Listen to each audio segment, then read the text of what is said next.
ವಿಜಯ್ಗೆ ರಹಸ್ಯವಾದ phone call ಬಂತು. ರಾಮಚಾರಿ ಸತ್ತಿದ್ದಾನೆ.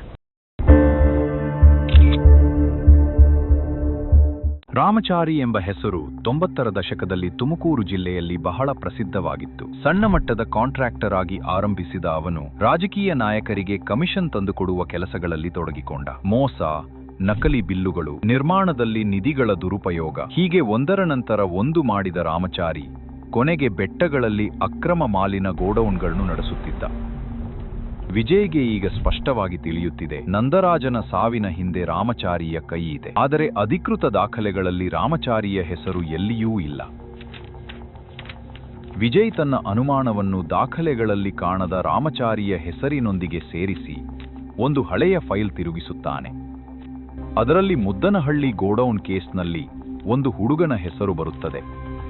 ಅವನೇ ಏಕೈಕ ಸಾಕ್ಷಿ ಎಂದು ಭಾವಿಸಿ ವಿಜಯ್ ಅವನನ್ನು ಭೇಟಿ ಮಾಡಲು ನಿರ್ಧರಿಸುತ್ತಾನೆ. ರಾಮಚಾರಿಯ ಹೆಸರು ಹೇಳಬಹುದಾದ ಏಕೈಕ ಸಾಕ್ಷಿ ಹಳೆಯ ಗೋಡೌನ್ನ ಕಾರ್ಮಿಕನು ಸಾಕ್ಷಿ ನೀಡಲು ಒಪ್ಪಿಕೊಂಡಿದ್ದ.